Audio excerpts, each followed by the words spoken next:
네, 창의적인 사람의 7가지 습관 가운데서 이제 마지막 습관입니다. 모방사회라는 책이 있습니다. 알렉스 벤틀리 외에 한 3분 정도 같이 쓰신 책인데, 이 모방사회라는 책에서 이런 주장을 합니다.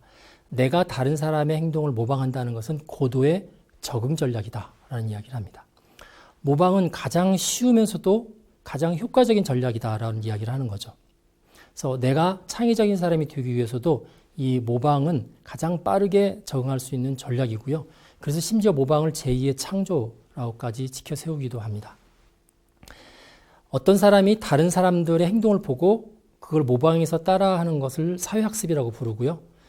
그렇게 다른 사람의 모방을 하지 않고 나 스스로 공부하면서 변화를 추구하는 것을 개별학습이라고 합니다. 창의적인 사람들은 처음부터 끝까지 개별학습만 하는 게 아니고요. 모방 기반의 사회학습을 하고 있고 실제로는 이 부분이 개별학습보다 더 많다고 보시는 게 맞을지도 모르겠습니다. 자, 볼프강 아마데우스 모차르트, 보통 음악의 신동이라고 알려져 있죠. 35세만 살았던 천재적인 작곡가였는데 이 모차르트의 아버지도 역시 음악을 하시는 분이었고요. 아주 어릴 때부터 음악 지도를 정성을 들여서 했던 걸로 알려져 있습니다. 그래서 별명이 음악의 신동, 동자가 이제 어린아이라는 뜻이죠. 음악의 신동이라고 합니다. 그래서 모차르트는 하늘에서 내려온 천재고 베토벤은 하늘로 올라간 천재다라고 하는 말이 있을 정도로 어렸을 때부터 능력을 타고났다고 보통 알려져 있습니다. 그렇지만 모차르트 역시 시행착오 없이 처음부터 덥석덥석 그 명작을 양산했던 그런 사람이 아니고요. 기회가 있을 때마다 음악 공부를 게을리하지 않았고 또 다른 사람들의 했던 음악을 본인이 공부하고 학습하는 시간을 충분히 가졌던 그런 작곡가였습니다. 그래서 사람들은 모차르트가 앞에 이야기했던 것처럼 100% 개별 학습을 통한 천재였다라고 평가를 했지만 모차르트 당사자는 그런 평가를 많이 들었겠죠. 그래서 이런 이야기를 편지에 썼답니다. 사람들은 나를 천재라고 생각하는데 나는 연습과 노력을 정말 많이 한 사람이다. 나만큼 연습을 많이 한 사람도 없을 거다라고 푸념을 할 정도였습니다. 그래서 그가 음악 공부를 하는 과정 가운데서 다른 사람들의 작곡가들의 곡을 보고 따라하는 그 사회학습, 그 부분들을 상당히 많이 했기 때문에 나중에 이런 고백을 했습니다. 나도 이제는 그들과 같이 갈 수준이 되었다. 이렇게까지 고백을 했던 건이죠. 그래서 기존 작곡자들에 대한 모방을 통한 사회학습은 모차르트에게도 힘들지만 필요한 시간이었고요. 이걸 기반으로 해서 그 이후에 자기만의 독특한 음악 세계를 만들고 명작을 작곡했다라고 보는 것이 더 옳을 것 같습니다.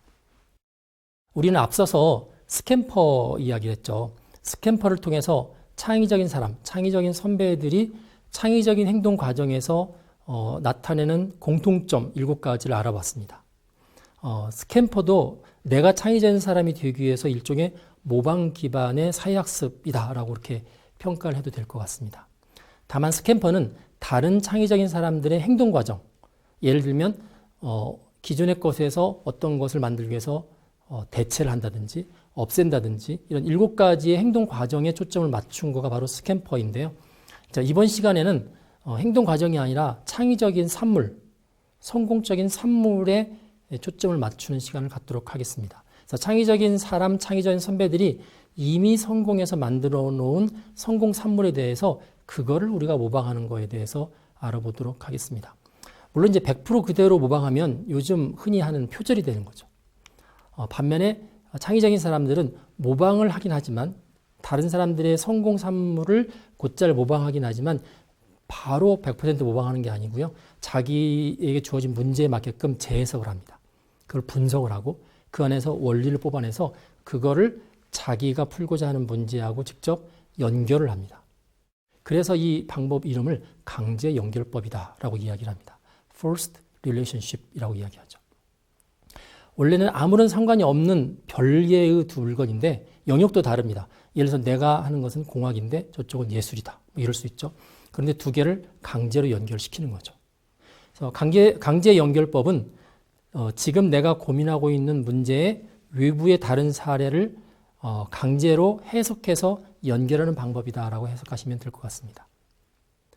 이 외부의 다른 사례는 현재 내가 다루고 있는 영역하고 완전히 동떨어진 것이 대부분입니다. 하지만 그 분야에서 성공을 했고 그 분야에서 창의적이라고 사람들이 칭찬하고 인정받는 사례일수록 강제연결법의 효과는 큽니다. 자, 강제연결법은 겉으로 보기에 말 자체가 그렇죠. 강제연결이라는 말을 쓰죠. 아무런 연관성이 없는 것들을 연결하는 겁니다.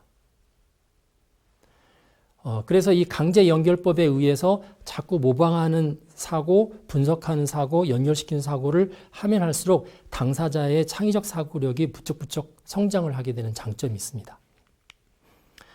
강제연결법을 통해서 만들어진 창의적 산물은 대개는 이 개선의 수준을 벗어납니다. 혁신 제품이고요. 이전 제품들하고 전혀 다른 형태의 제품일 가능성이 상당히 큽니다. 서비스도 마찬가지죠. 왜냐하면 전혀 연관성이 없는 영역의 대상들을 연계했기 때문에 그렇습니다. 다른 분야의 성공적이고 창의적인 산물을 모방했기 때문에 이 분야에서도 역시 성공적이고 창의적일 수 있습니다.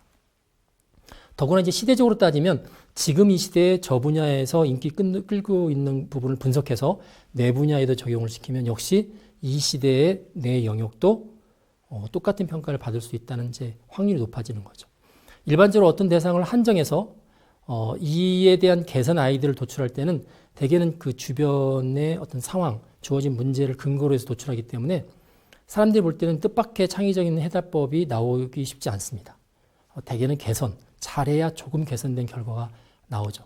하지만 강제연결법을 사용하게 되면 완전히 다른 영역, 완전히 다른 개념의 두 대상을 강제로 연결했기 때문에 이게 이제 성공하게 되면 되게 창의적인 산물이 혁신에 가까울 정도의 형태로 나오게 됩니다. 반면에 이처럼 영역을 뛰어넘는 연계적인 사고를 한 결과물이 과연 실효성이 있을까, 경제적일까, 사람들한테 적용할 수 있을까를 따지기 시작하면 다른 거에 비해서는 상당히 쉽지 않을 가능성이 크고요. 이게 반복이 되면 이런 강제연결법을 많이 하는 사람들이 공식적으로 괴상한 사람, 괴짜, 공상가 이런 평가를 할 수도 있을 것 같습니다. 하지만 본인이 그런 평가로부터 좀 담담해야만 계속 이 방법을 사용할 수 있을 것 같고요. 그렇지 못하면 상처받을 수 있다는 약점이 있습니다.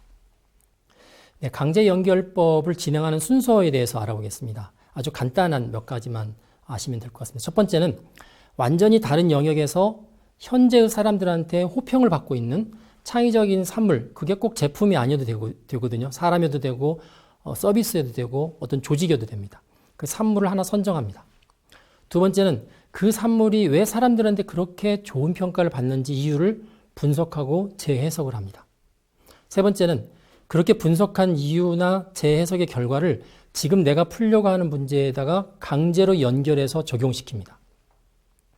네 번째는 그렇게 강제 연결해서 제안한 창의적 산물이 현실적으로 타당한 솔루션인지 해법인지를 검토를 하면 됩니다. 네, 강제 연결의 사례를 한번 알아보도록 하겠습니다. 자, 가정을 합니다. 여러분하고 제가 선풍기를 만드는 회사의 제품 디자이너라고 가정을 해보겠습니다. 자, 같은 디자인 팀인데 보통의 경우는 디자인 팀들이 이맘쯤 되면 내년 거 제품에 대한 디자인을 연구하죠. 그래서 내년도 선풍기 신모델을 디자인을 하려고 지금 고민을 하고 있습니다. 자, 보통 어떻게 하나요? 우리 회사에서 지금까지 생산했던 제품들을 다 가지고 옵니다. 어떤 특징이 있고 어떻게 바뀌었는지 다 분석을 하죠. 그리고 경쟁사, 우리하고 경쟁사의 선풍기 제품들은 뭐가 있는지 또 역시 다 사와서 분석하고 설계합니다. 자, 이런 경우 내년도 선풍기를 디자인할 경우에 올해와 그렇게 별로 크게 달라지지 않습니다. 왜냐하면 거기에서 거기로 약간 개선하기 때문에 그렇죠. 그래서 이 경우에 이제 강제 연결법을 사용합니다. 자, 요즘 사람들한테 최고의 인기를 끄는 혁신적인 제품이 뭐가 있을까? 아까 말씀드렸지만 제품일 수도 있고 사람일 수도 있고 용역일 수도 있고 조직일 수도 있는데 한번 예를 들어 보겠습니다. 사람들한테 가장 인기를 끌고 있는 걸그룹 트와이스를 선정을 하겠습니다. 이 트와이스라는 걸그룹의 인기 비결이 무엇일까를 분석하는 거죠. 내가 분석해도 되고 인터넷상에 보면 많은 분석 기사들이 있습니다. 그리고 트와이스 인터뷰하는 그 기사 부분을 보면 트와이스 자신들이 우리는 이래서 인기가 있어요 라고 또 스스로 분석한 부분들도 있습니다. 자, 몇 개를 꼽아보겠습니다. 자, 첫 번째, 이 트와이스 구성원 멤버 9명이 모두 다 암암리에 그 자리에 올라간 게 아니라 공개적인 콘테스트를 통해서 실력을 검증받은 실력파라는 겁니다. 그래서 팬들이 이 9명 모두에 대해서 이 사람들은 정말 실력 있는 가수들이다라고 신뢰하고 있는 거죠. 두 번째는 이전에 곡이 히트를 했을 경우에 그거에 연연해서 자꾸 그 인기를 끌고 가지 않고요. 그 인기가 사라지기도 전에 계속해서 새로운 곡들을 정기적으로 냅니다. 그런 이제 두 번째 특징이 있고요. 자, 세 번째는 9명의 멤버가 다 개성이 뚜렷합니다. 그리고 다 밝고 건강하고 또 연예인들에게 있어서 가장 치명적인 게 스캔들인데 그런 스캔들이 아직까지는 없습니다. 네 번째는 9명의 멤버가 다양한 팬들하고 소탈하게 개인적으로 다 소통을 합니다. 그렇기 때문에 어느 조직, 예를 들어서 기획사 및 기획사에서 이 9명을 일괄적으로 통과를 하지 않고요. 다양한 모습의 다양한 팬들을 가지고 있는 거죠. 이외에도 많은 이유가 있을 텐데, 자, 이런 그 분석된 이유를 가지고, 자, 문제는 내가 다니는 선풍기 회사의 선풍기 모델에다가 이제 적용을 시키는 거죠. 강제로 연결을 시키는 겁니다. 자, 첫 번째 이유가 아까 보면 뭐였었냐면, 공개적인 콘테스트를 통해서 실력이 인정됐던 실력파 가수들이다라고 이야기를 했죠.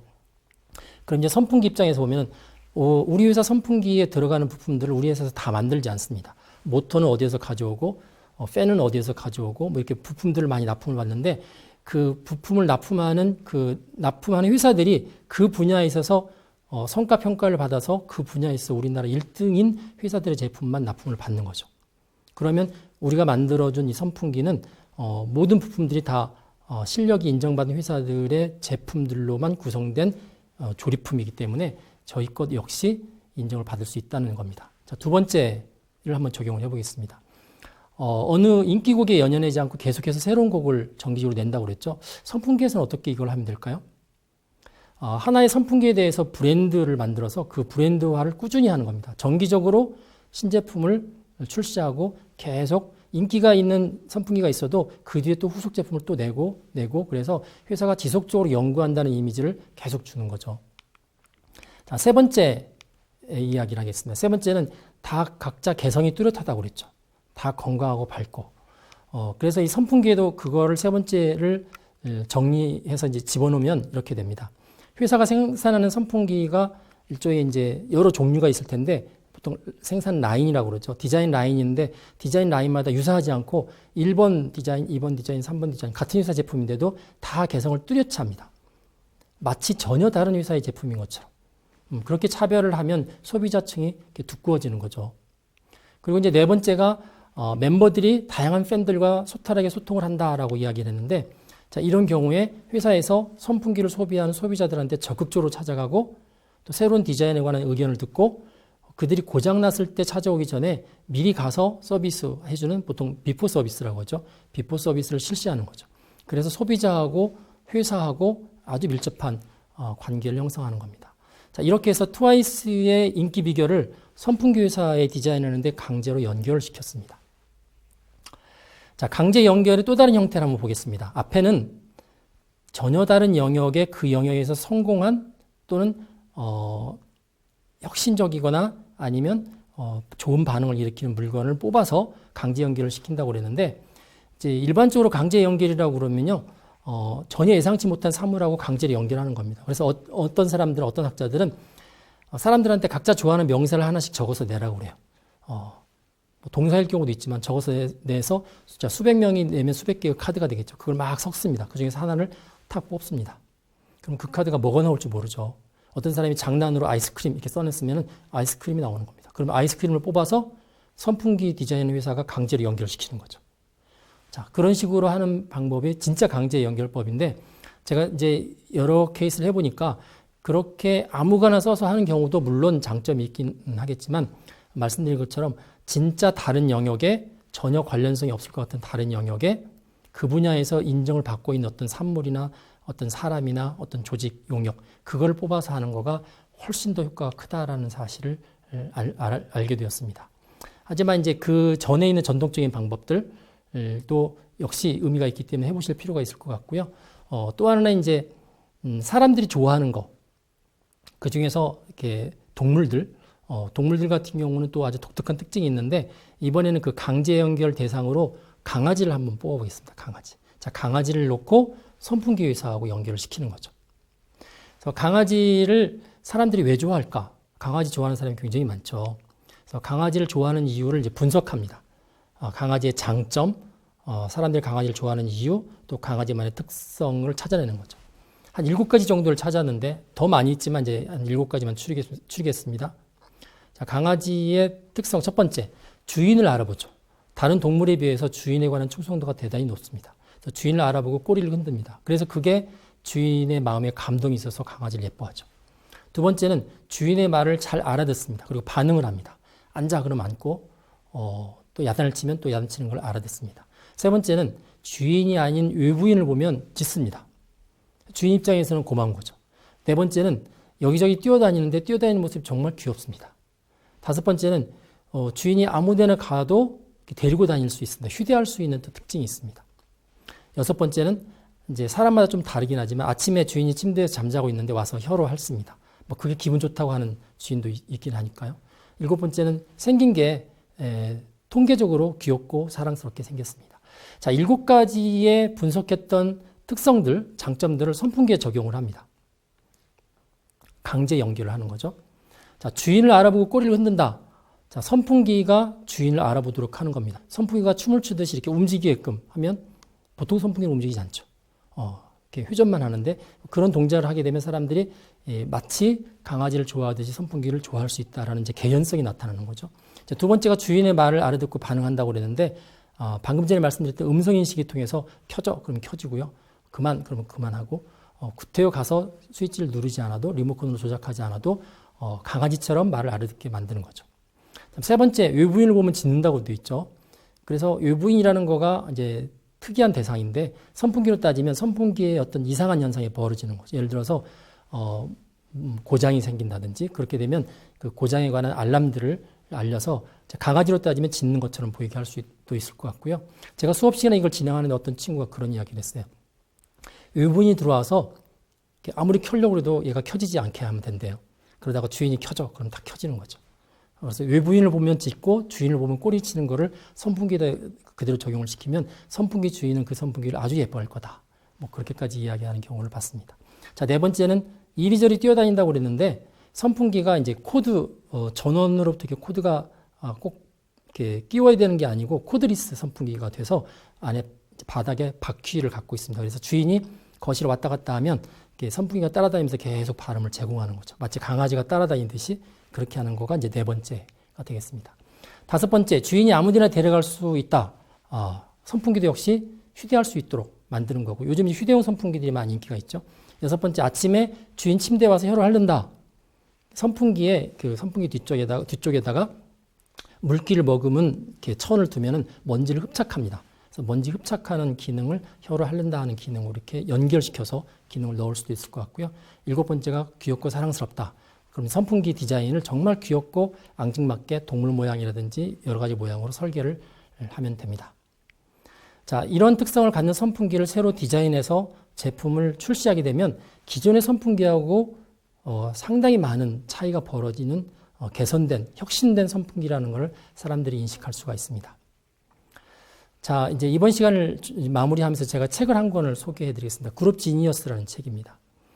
창의적인 사람의 7번째 습관, 남의 도움을 기꺼이 받는 습관과 관련되어 있는 책입니다. 이 그룹 지니어스의 타이틀이 뭐라고 되어 있냐면 최고의 성과를 내려면 팀으로 움직여라 이렇게 되어 있습니다. 이 키스 소여라는 사람이 쓴 책이고요. 이 안에 여러 가지 사례가 있는데 한 가지 이렇게 눈에 띄는 사례가 있습니다. C.S. 루이스라는 사람이 있습니다. 들어보셨죠? 또 J.R.R. 돌킨, 존 로널드 루엘 돌킨이라는 사람이 있습니다. C.S. 루이스가 지었던 책 가운데서 나니아 연대기라는 책이 있고요.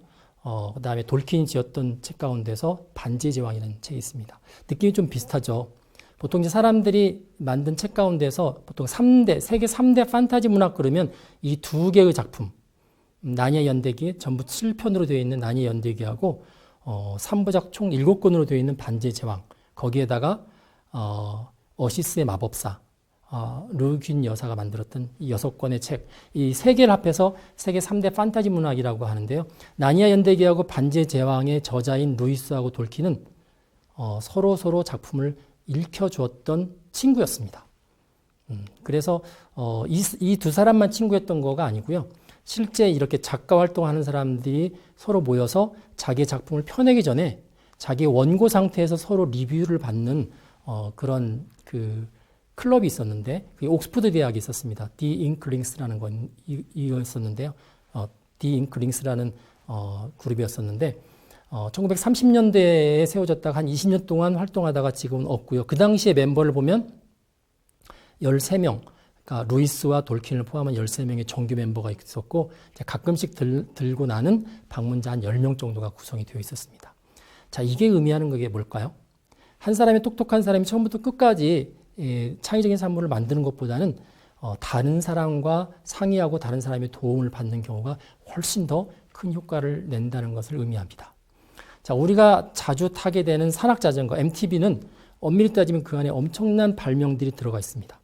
약 1000개 이상의 발명들이 합해져 있는 작품이 산악자전거입니다. 그리고 그 발명의 내용들이 공개되어 있죠. 모든 사람들이 자전거를 이용하기 때문에. 그렇기 때문에 산악자전거는 앞으로도 굉장히 많은 또 발명 특허가 그 안에 같이 들어올 수 있는 여지가 있는 오픈된 그런 작품이라고 볼 수가 있습니다. 자, 리눅스는 유닉스라는 운영체제로 또 만든 겁니다. 유닉스는 컴퓨터의 운영체제인데 그 내용들을, 소스를 전부 모든 사람들께 공개를 했습니다. 그렇기 때문에 유닉스로 인해서 만들었던 리눅스로 인해서 만들었던 안드로이드 역시 오픈소스죠.